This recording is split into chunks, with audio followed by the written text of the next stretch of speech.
다 함께 사도신경으로 신앙 고백하십니다.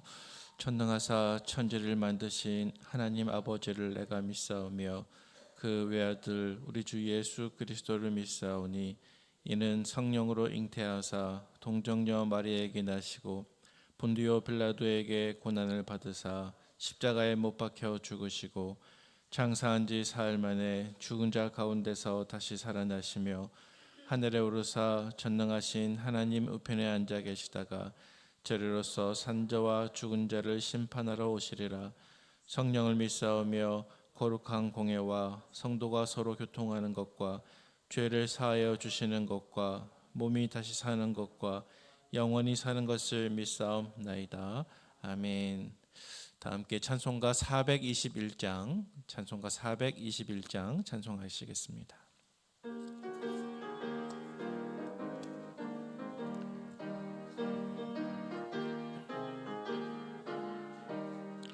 내가 예수 믿고서 죄사함 받아 나의 모든 것 다 변했네.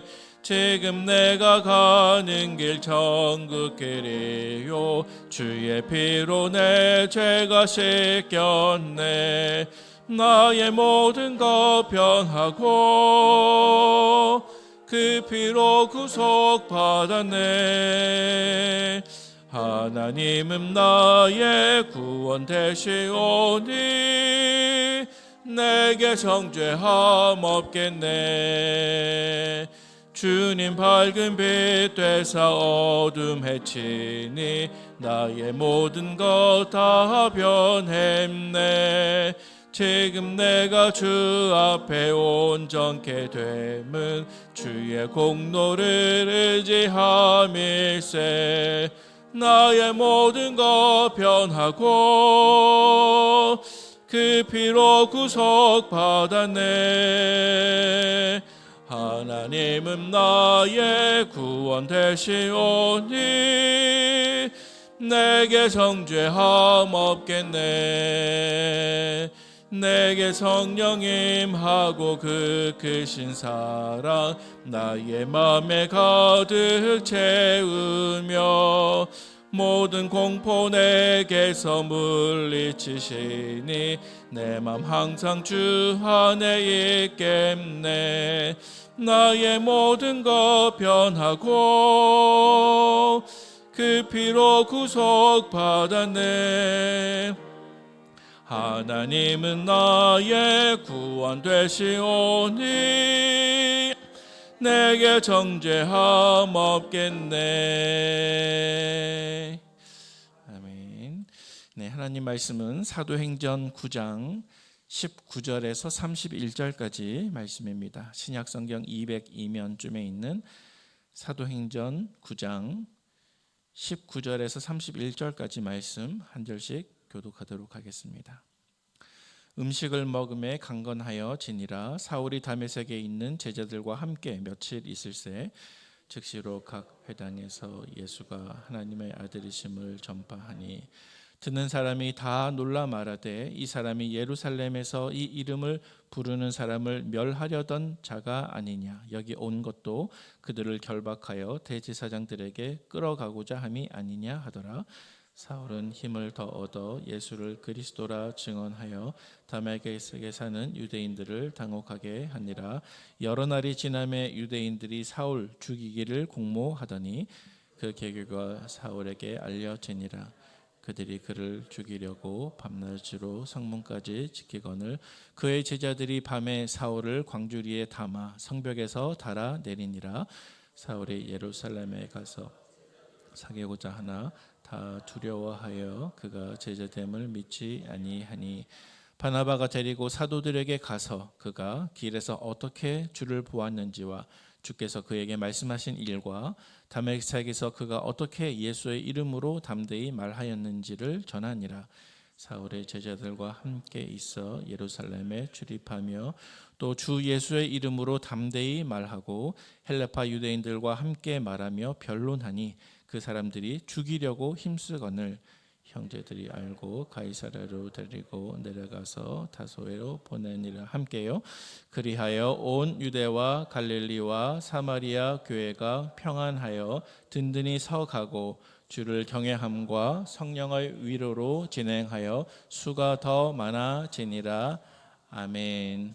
새벽에 하나님께 나오시면서 6분의 성도님께서 1,000번째 예물을 드리셨습니다. 소천의 광고 있습니다. 고 정초자 권사님께서 소천하셨습니다. 2-12 김정석 집사님, 김정권 집사님의 모친이시고 이상희 집사님, 안혜영 비 권사님의 시모 되십니다. 입관 위로 예배가 오늘 오후 2시에 있고 교회에서 1시 30분에 출발합니다. 함께 가실 분들은 1시 30분까지 오시면 되겠습니다. 천국 환송 예배는 내일 화요일 오전 6시 30분이며 빈소는 길병원 장례식장 106호입니다.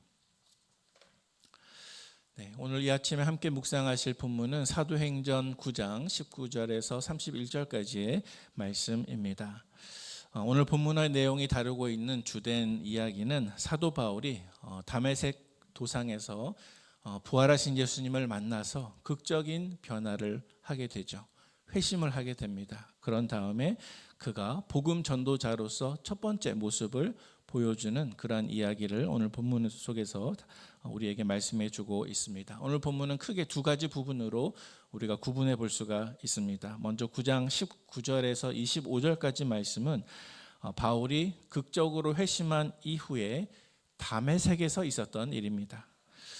여러분, 이 다메섹에서 어떤 일이 있었습니까? 사실은 이 사도 바울이 처음에는 교회를 핍박하기 위해서 이 다메섹을 가지 않았습니까?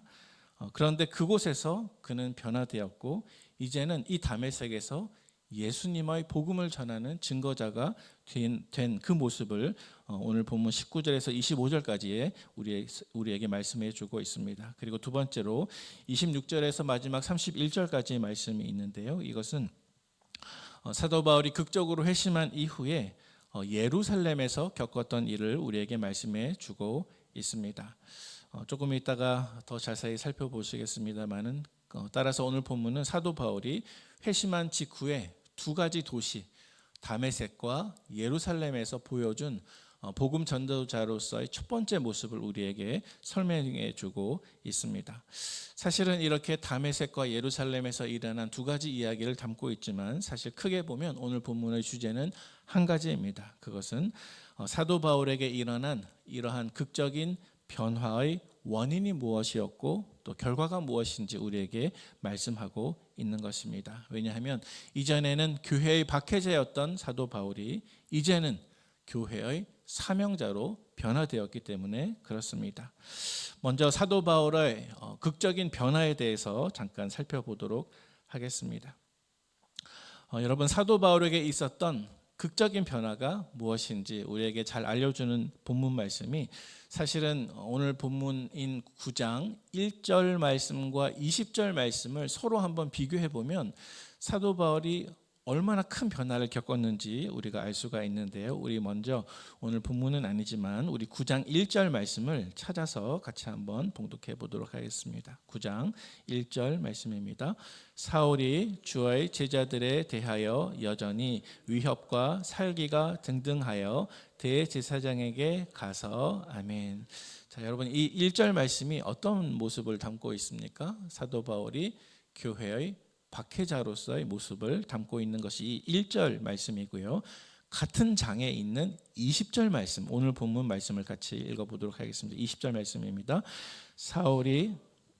사울이부터 읽겠습니다. 사울이 다메섹에 있는 제자들과 함께 며칠 있을새 즉시로 각 회당에서 예수가 하나님의 아들이심을 전파하니 아멘.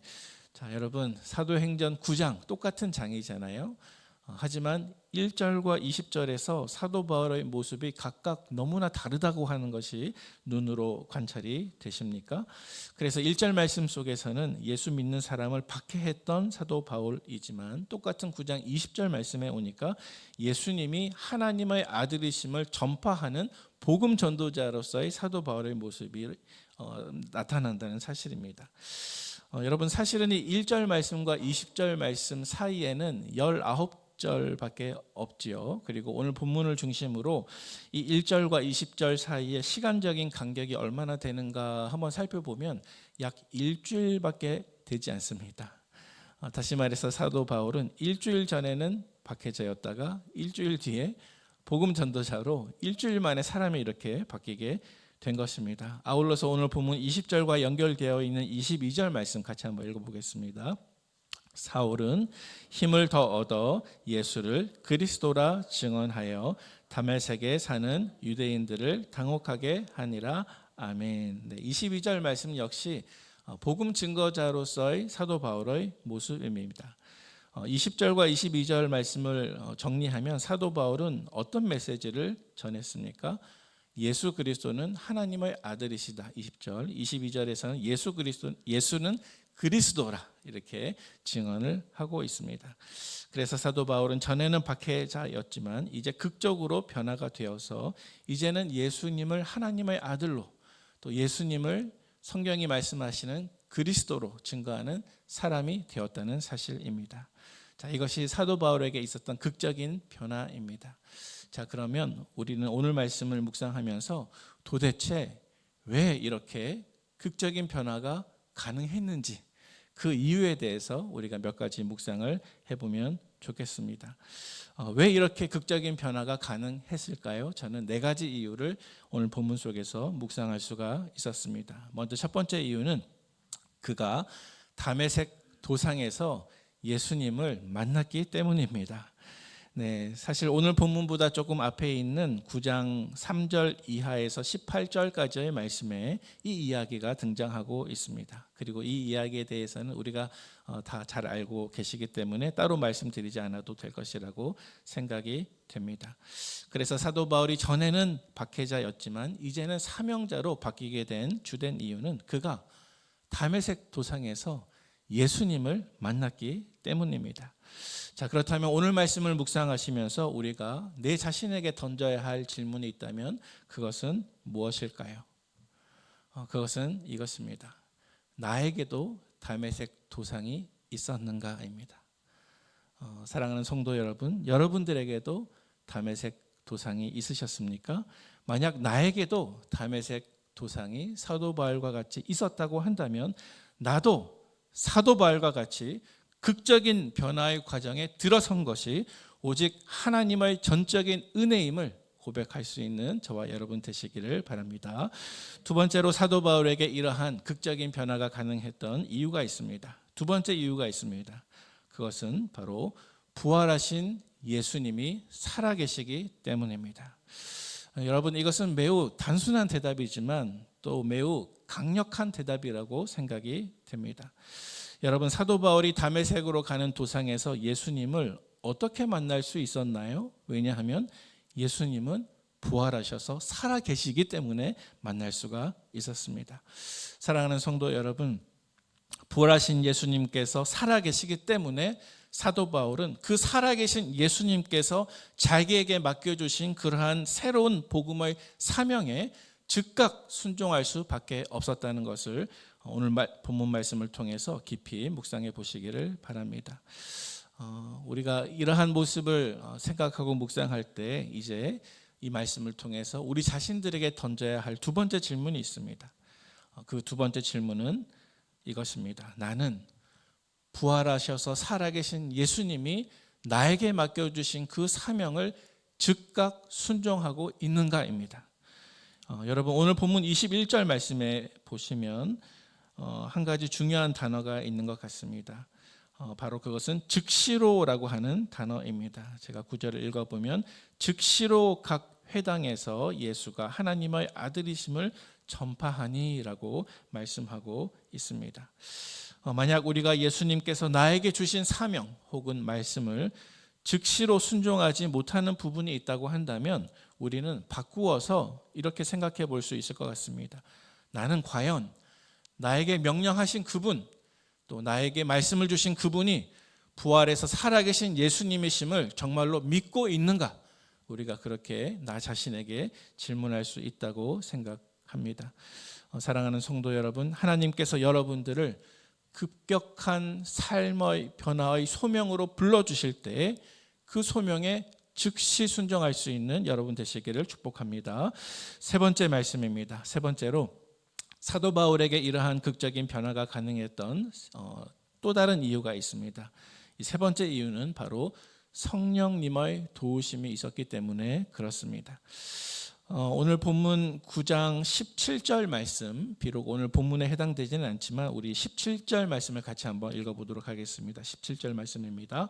아나니아가 떠나 그 집에 들어가서 그에게 안수하여 이르되 형제 사울아 주 곧 내가 오는 길에서 나타나셨던 예수께서 나를 보내어 너로 다시 보게 하시고 성령으로 충만하게 하신다 하니 아멘. 네.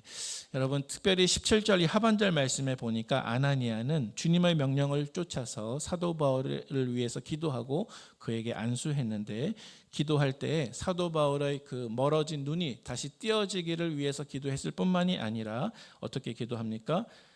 성령으로 충만하게 하신다라고 기도하고 있습니다. 다시 말해서 주님께서는 오순절 성령의 은혜를 교회를 박해하고 핍박했던 그 사도 바울에게도 허락해 주셨다는 사실입니다. 그래서 이렇게 사도 바울에게 극적인 변화가 가능했던 이유는 세 번째 이유는 바로 성령의 도우심이 그에게 있었기 때문입니다. 따라서 오늘 본문에서도 이러한 성령의 도우심 때문에 사도 바울은 본문 22절 말씀 앞부분에 보시면 힘을 더 얻어 예수를 그리스도라 증언했다 이렇게 말씀하고 있는데 이 말씀에서 힘을 더 얻었다고 하는 것은 육신의 힘을 뜻하는 것이 전혀 아닙니다. 영적인 힘을 성령으로 얻었다는 것입니다. 또 29절 말씀에 보니까 또 주 예수의 이름으로 담대히 말하고 헬라파 유대인들과 함께 말하며 변론하는 사도 바울의 모습을 볼 수가 있는데요. 이 29절 말씀 속에서도 담대히 말할 수 있도록 그에게 변화를 허락하신 분은 성령님이셨습니다. 자, 그렇다면 오늘 이 본문을 묵상하면서 우리는 우리 자신들에게 세 번째 질문을 던질 수 있을 것 같습니다. 우리 자신들에게 물어야 할 질문은 나는 성령이 충만한가입니다. 나는 성령이 충만한 사람인가? 만약 내가 지금 성령이 충만한 것 같지 않다고 한다면 성령님이 근심하시게 하는 것이 내 안에 무엇이 있는지 성령님께서 깨닫게 해주시고 또 다시 성령님께서 나를 온전히 다스려 주시기를 위해서 무릎 꿇는 기도가 있는 이 아침이 되기를 축복합니다. 마지막 네 번째입니다. 오늘 본문에서 사도 바울에게 이러한 급격한 변화가 가능했던 네 번째 이유가 있습니다. 그것은 바로 교회가 그를 용서하고 사랑해 주었기 때문에 그렇습니다. 조금 전에 읽었던 17절 말씀을 다시 한번 눈으로 보시면요. 아나니아가 이 사도 바울을 위해서 기도할 때에 사도 바울을 불렀던 호칭이 있습니다. 어떻게 불렀습니까? 형제 사울아라고 호칭하고 있습니다. 바로 하루 이틀 전까지만 해도 교회에 큰 해를 끼친 사람이었고 따라서 아나니아의 입장에서는 교회의 원수라고 생각될 수 있는 사도 바울이었습니다. 하지만 환상 가운데 주님께서 그를 받아주신 것을 깨닫고 아나니아는 원수와 같은 그에게 그를 부를 때 형제 사울아라고 호칭하고 있습니다. 또 오늘 본문 25절 말씀을 눈으로 보시기 바랍니다. 25절 말씀에 보니까 사도 바울이 다메섹에서 변화되어 그곳에서 복음을 전하다가 유대인들이 그를 죽이려 했습니다. 그때 25절 말씀에 보면 성도들은 이 사도 바울에게 복수를 꿈꾸지 않았습니다. 당신도 한번 당해보시오. 당신도 한번 박해를 받아보시면 박해 받았을 때 우리의 심정을 알 것이요 라고 말하지 않았습니다. 25절에서 성도들은 사도 바울의 제자들은 광주리에 사도 바울을 담아 성벽에서 달아내려서 그의 생명을 보호해 주었습니다. 또 오늘 본문 28절과 30절 말씀을 눈으로 한번 보시기 바랍니다. 이 본문에 보면 아까 제가 언급했듯이 이제 다메섹에서 생명을 보존하기 위해서 다른 곳으로 갔던 사도 바울이 예루살렘에서 겪었던 일입니다. 그런데 오늘 본문 28절과 30절 말씀에 보니까 예루살렘 교회가 사도 바울을 받아주고 용납하는 장면이 등장하고 있습니다. 사실 26절 이하 말씀에 보면 사도 바울이 아직 사울이라는 이름으로 있을 때 다메섹에서 오늘 본문에 나오지는 않지만 생명의 위협을 느껴서 피신했다가 사실은 다른 성경에 보니까 갈라디아서 1장 말씀에 보니까 아라비아 광야로 잠깐 들어갑니다. 그리고 그곳에서 약 3년 정도 보낸 이후에 오늘 본문인 예루살렘으로 들어오게 되었습니다. 따라서 오늘 본문에서 다메섹과 예루살렘 두 장소를 다루고 있지만 그 사이에 아라비아에서 약 3년 동안 피신해 있었던 기간이 있었습니다. 그래서 약 3년 만에 지금 사도 바울은 예루살렘으로 가서 사도들, 특별히 베드로와 예수님의 동생인 야고보와 함께 교제하고자 했습니다. 하지만 오늘 본문에서 말씀하는 것처럼 사도 바울이 이제 회심한 지 약 3년이나 지났고 또 사도 바울에 대한 어느 정도 소문이 있었음에도 불구하고 제자들은 사도 바울의 제자됨을 믿지 못하고 있습니다. 이것은 그가 과거에 교회를 박해했을 때 얼마만큼 심하게 박해했던 사람인가를 우리에게 생각나게 하는 것입니다.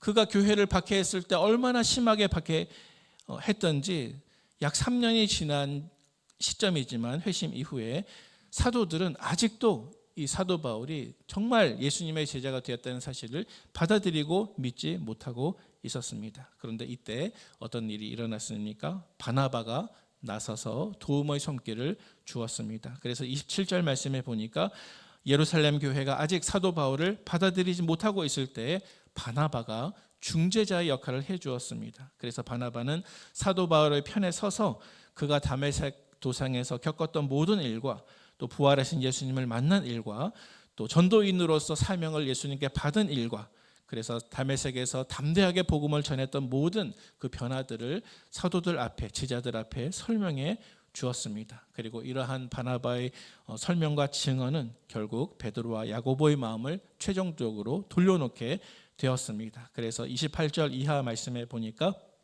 이제 사도 바울은 예루살렘 제자들과 함께 있으면서 그들의 인정을 받고 그곳에서도 주 예수의 이름으로 담대하게 복음을 전하게 되었습니다. 여러분, 이러한 변화가 어떻게 가능한 것입니까? 바로 교회가 교회를 박해했던 그에게 복수하지 아니하고 그를 받아주고 용서했기 때문에 이 일이 가능했던 것입니다. 따라서 우리는 이 말씀을 묵상하면서 우리 자신들에게 물어야 할 마지막 네 번째 질문이 있습니다. 그것은 비록 나와 원수 관계이지만 하나님께서 부르신 어떤 사람이 있다고 한다면 나도 그를 편견 없이 받아줄 수 있는가 하는 것입니다. 나도 내 형제, 내 자매, 내 가족, 그 친구를 용서하고 받아들이고 보호해 줄 수 있는가 하는 것입니다.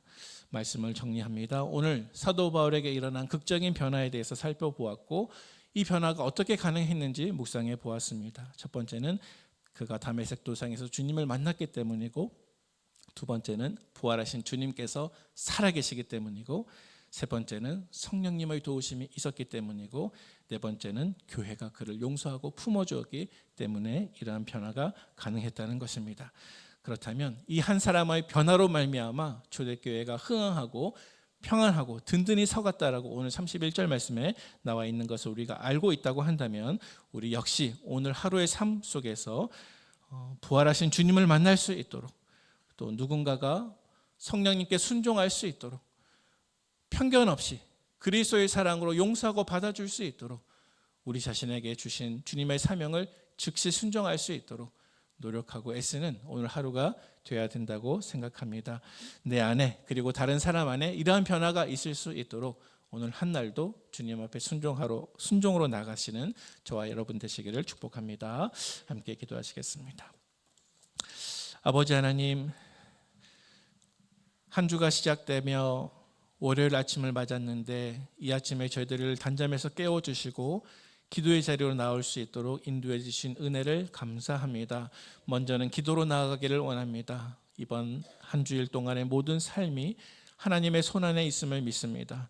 주님과 동역하게 해주시고 우리 속에서 이루시고자 하시는 모든 변화에 민감하게 해주시며 주님께 순종하게 해주시고 성령님을 의지하게 해주시고 예수님이 부활하셔서 살아계심을 믿게 하여 주시고 하나님께서 우리에게 주신 명령과 사명이 있다면 즉시 순종할 수 있도록 도와주시며 누군가를 받아줘야 되고 용서해야 한다고 한다면 편견 없이 그리할 수 있도록 하나님 우리를 사용하여 주시옵소서.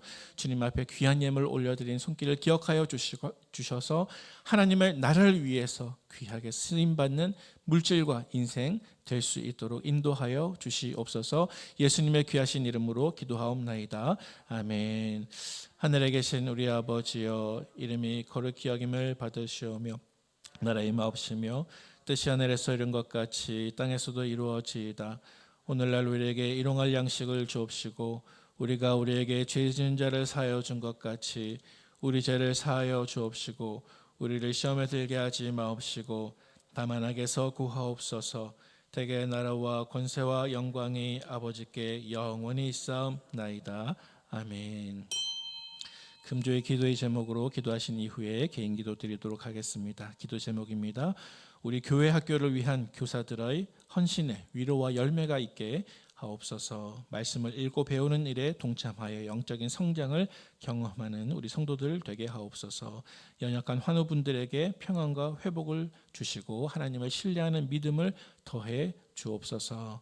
우리 공동체를 위해서 기도하신 이후에 개인 기도 드리도록 하겠습니다. 다 함께 기도하겠습니다. 아버지 하나님 감사드립니다. 주님 앞에 기도로 나아갑니다.